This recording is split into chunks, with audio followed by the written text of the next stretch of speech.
How did Arizona bounce back from the housing crisis? We have bounced back. We're not bounced back to the price level that we were in 2006. Where does the state stand in the current residential real estate market? I think housing is an excellent deal right now.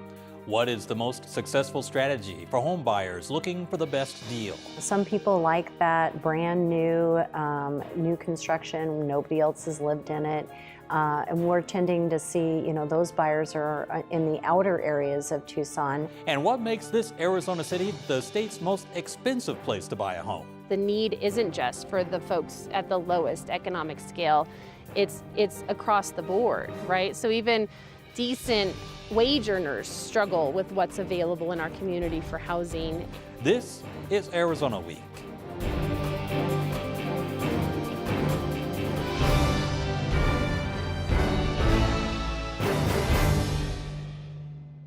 I'm Tony Perkins, in for Lorraine Rivera. Like much of Arizona's landscape, people navigating the economics of the residential real estate market must confront peaks and valleys. Where does Arizona stand in the boom-bust cycle of affordable housing, and where is it going next? We visited a longtime observer of the state's housing market to find out. We're talking with Mike Orr, formerly with Arizona State University, economics expert on Arizona and the Phoenix area.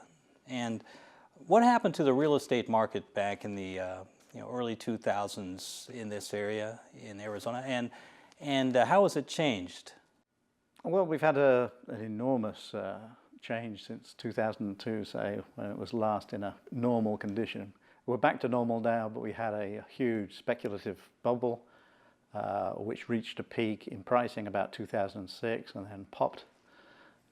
We finally hit bottom in 2011, and we've been in the recovery mode since then. But we're about where I say we should be if we just carried on in a normal price appreciation from 2002. But we've been through some incredible highs and lows during that interim period. A lot of people say that the economy bounced back. Mm-hmm. Is it accurate to say that it bounced back, or is it that it just came back and is coming back? Well, I'd say when we hit bottom in 2011, there was definitely a spring effect, bouncing back to about 2013. And then from 2014 onwards, it's been more of a gentle improvement. Prices have been going up much faster than inflation, of course, so it's still getting less affordable, but it's getting back to the normal level.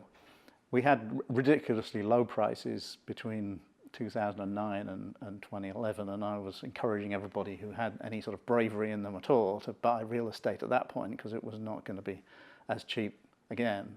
But it takes a lot of bravery to step in when people think it might go even lower. The recession affected a few areas of the country worse than others as far as the housing market was concerned.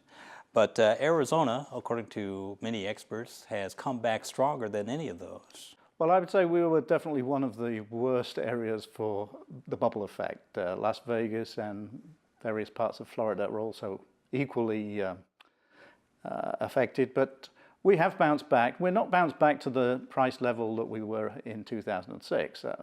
On average, I said we got 20 to 25% appreciation to go to get back to that level, but that was an unnaturally high level. There are many parts of the country where prices never went up very much, and so it's quite easy for them to have exceeded the 2006 level. Most of the Midwest and Texas, for example, had very little bubble, but those places like Las Vegas and Florida are, like us, still quite a way behind where they were in 2006. Despite all the changes and adjustments that are supposed to prevent such a situation from happening again, is there still a chance that we could find ourselves in the same kind of predicament as happened before? There's always a chance, but I think it's very unlikely while the people who remember 2005, 2008 are still around. So, probably we've got to see those people die off before we could have anything quite as bad as what happened during that speculative bubble. There are unique circumstances that led to that, principally driven by the availability of finance to almost everybody, whether they could afford the house on the repayments or not. it's very unlikely right now that if you can't afford the repayments, you're going to be allowed to take the loan to buy the house. But just for 2 or 3 years, it was possible basically to get a mortgage just by fogging a mirror. There was very little else you had to do. The mortgage brokers would fill out the forms for you with what needed to be there, and they were under pressure to get more and more mortgages. So it was a very unusual situation. When we watch the news and we hear about the monthly figures that are put out, about the economy in general and the housing market in particular, how much of that news should the average homeowner and home seller pay attention to, and how much influence should it have on decision making?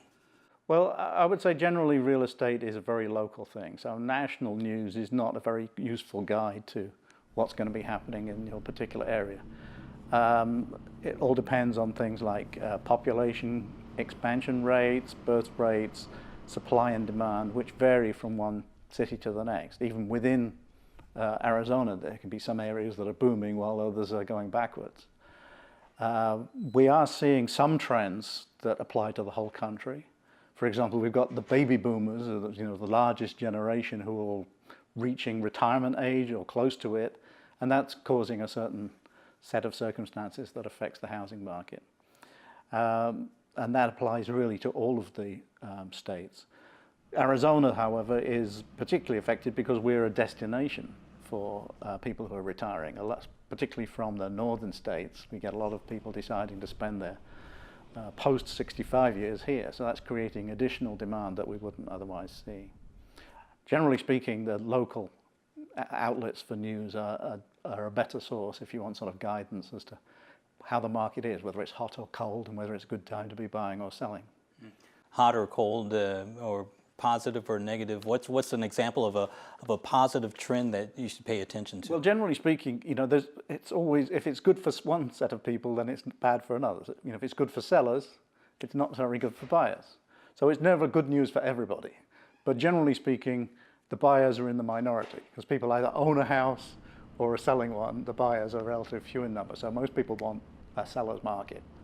And right now, that's what we've had for quite some time, where prices go up because we've got too little supply for the amount of demand out there.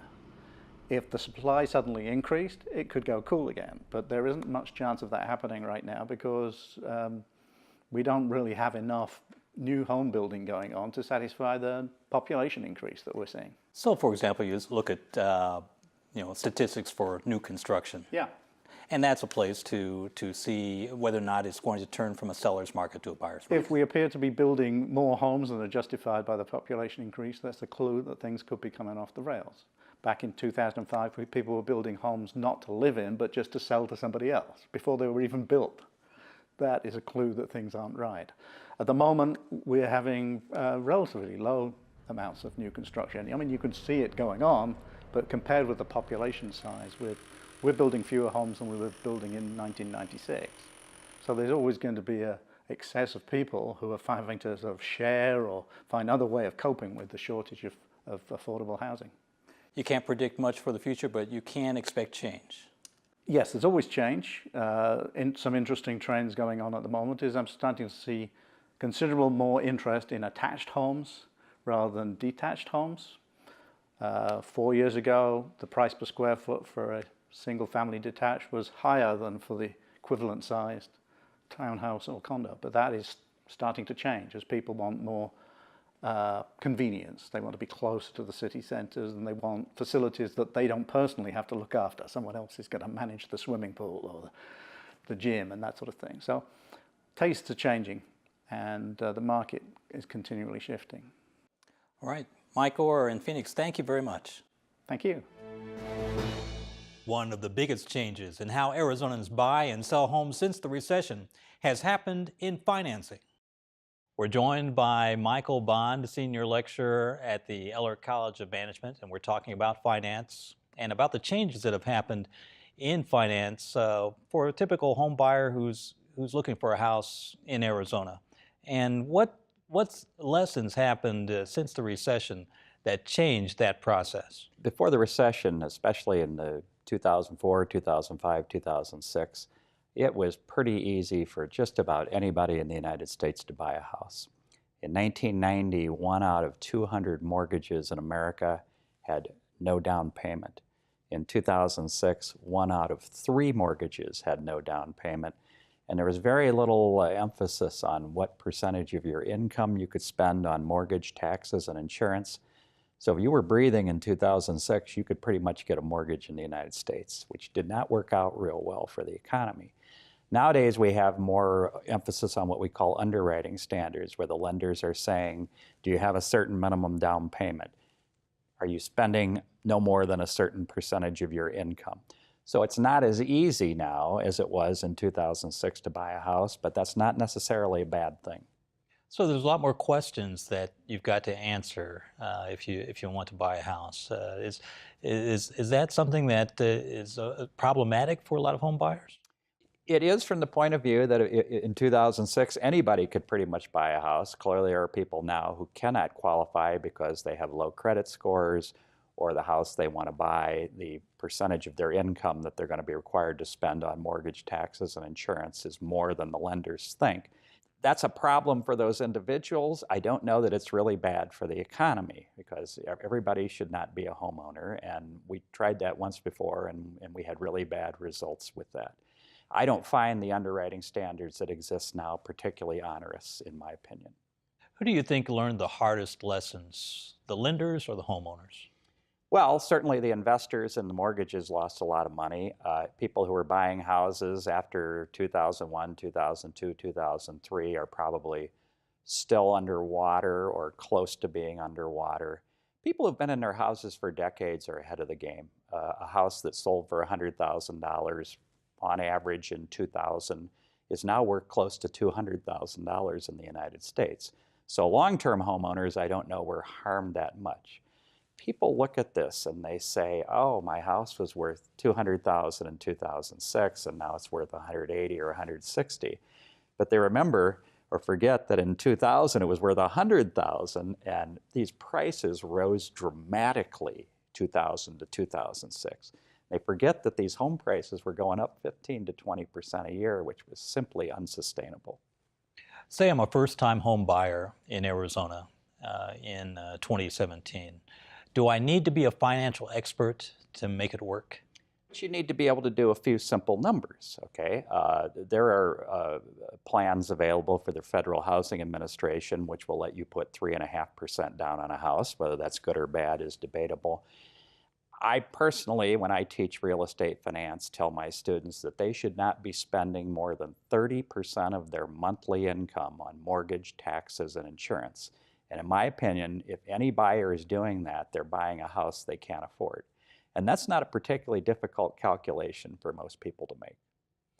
Debt to income ratio was the most important thing before the recession. And it's probably the most important thing now. Is that still the case? Or are there some other factors that also need to be considered on that same level? The two important things that the lenders are going to look at is how much down payment you're putting and how much of your income you're spending on the mortgage and taxes and insurance.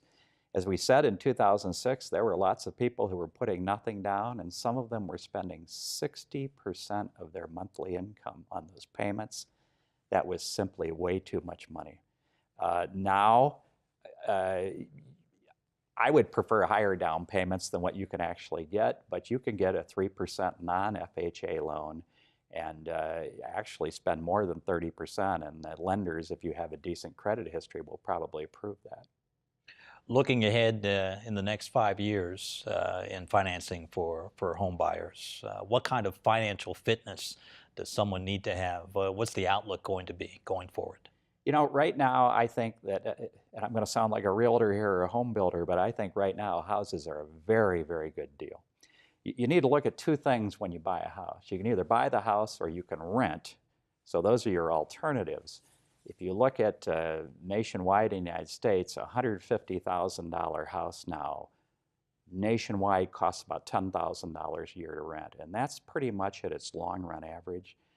That number was way out of whack in 2006. Home prices were very high relative to what it cost to rent.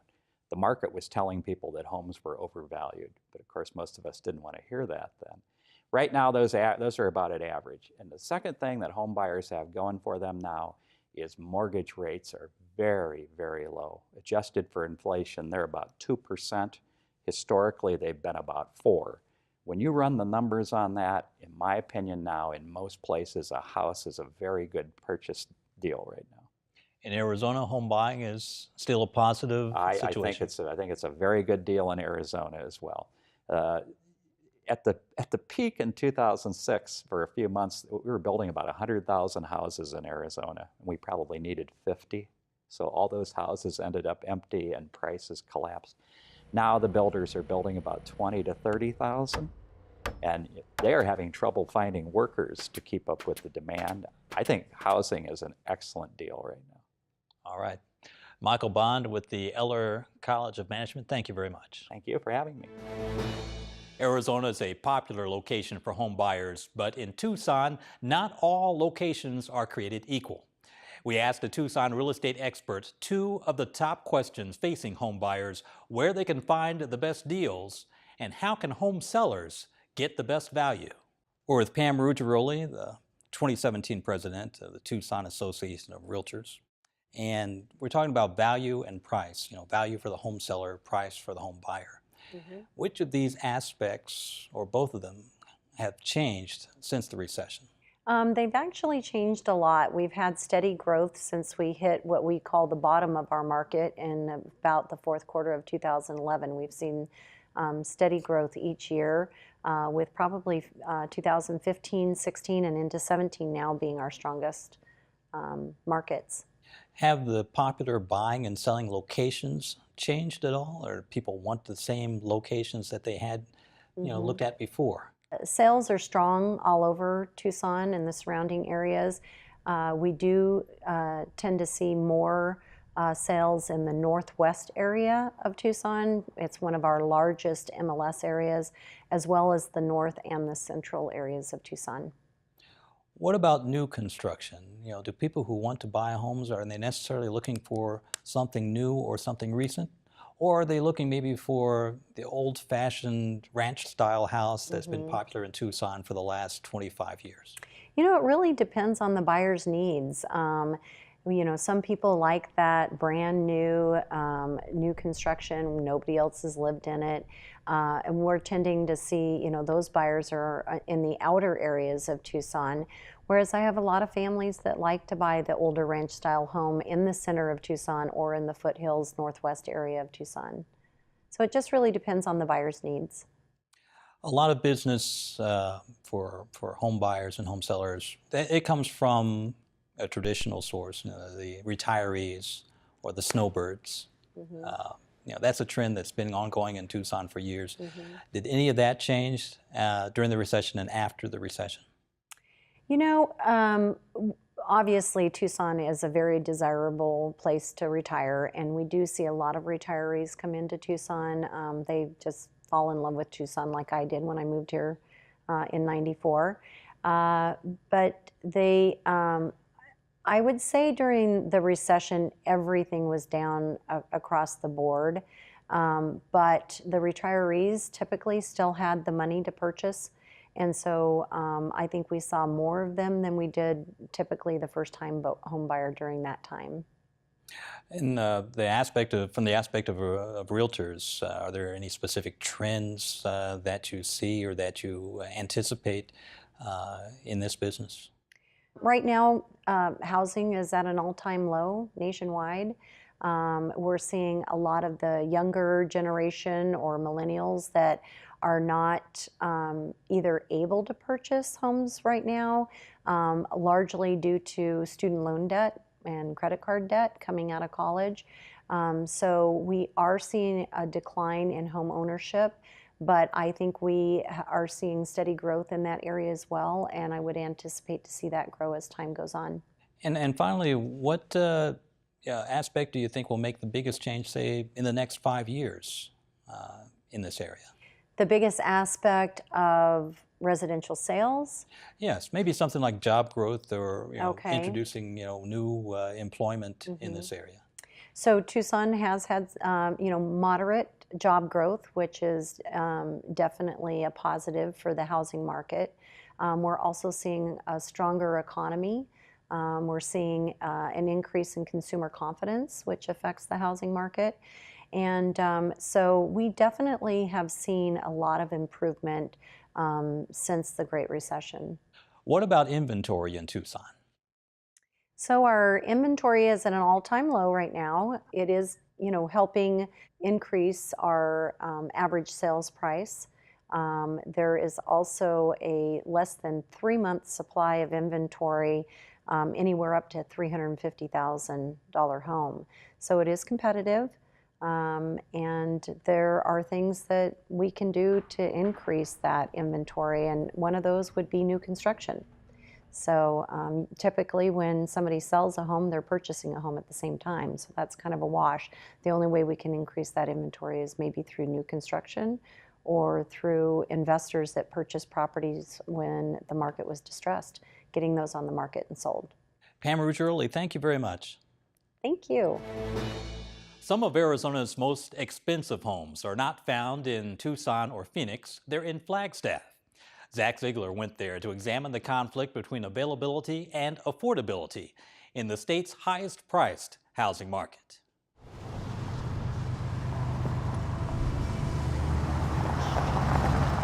About 70,000 people call Flagstaff home.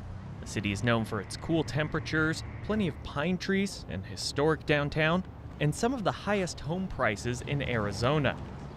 We joke around that we're landlocked. I mean, we are, because we're surrounded by the forest, and one day all the land will be gone. The city is hemmed in, putting land at a premium. The result? A home price just above $200,000 looks like this.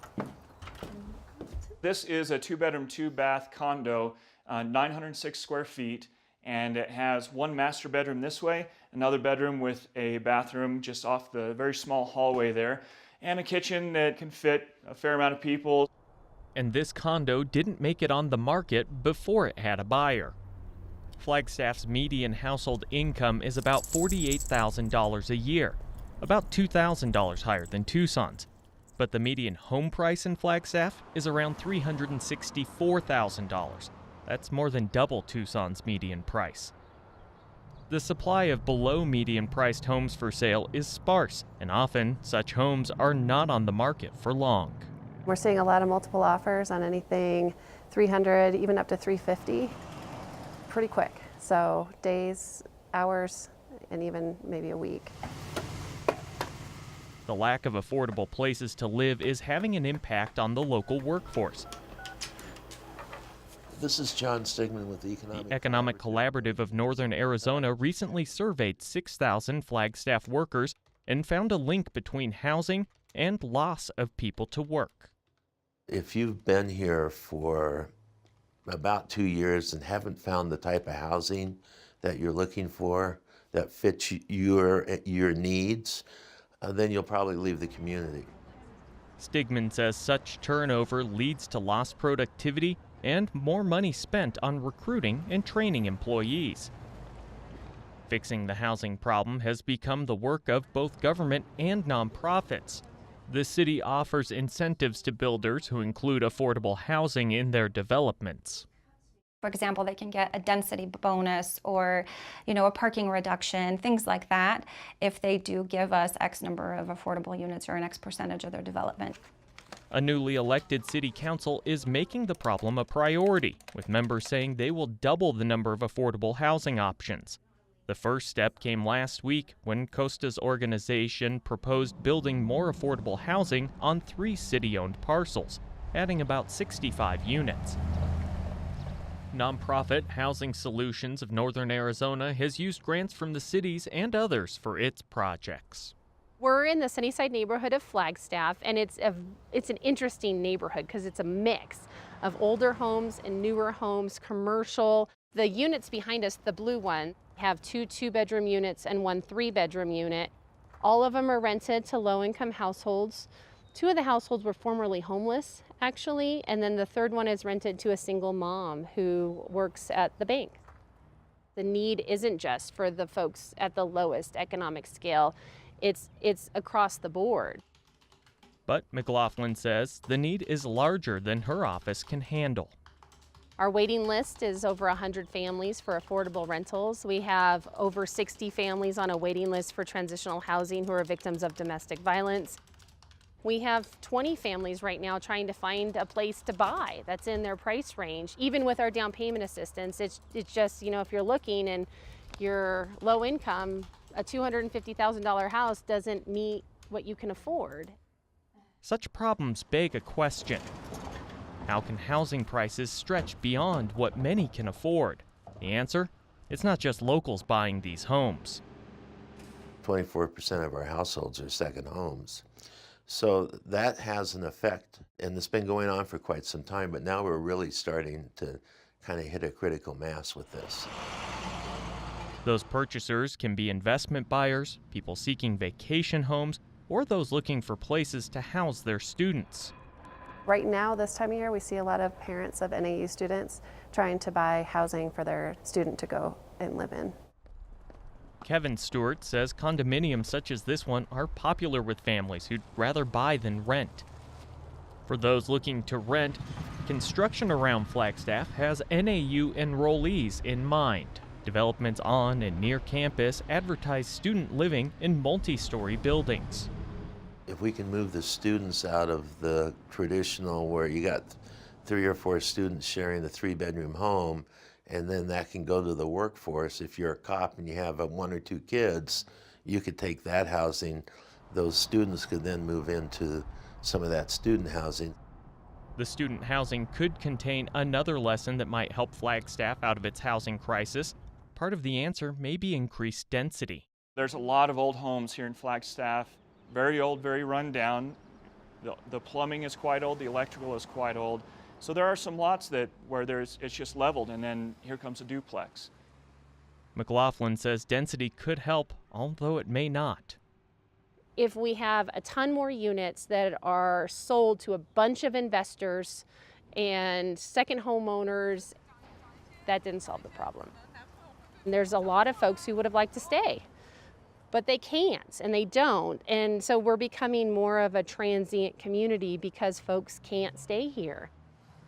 Whether it's more homes, government intervention, the work of nonprofits, or some combination, one thing is for sure, housing isn't getting cheaper in Flagstaff. And for them, a booming housing market is more cause for concern than celebration. That's tonight's Arizona Week. I'm Tony Perkins. Thanks for watching.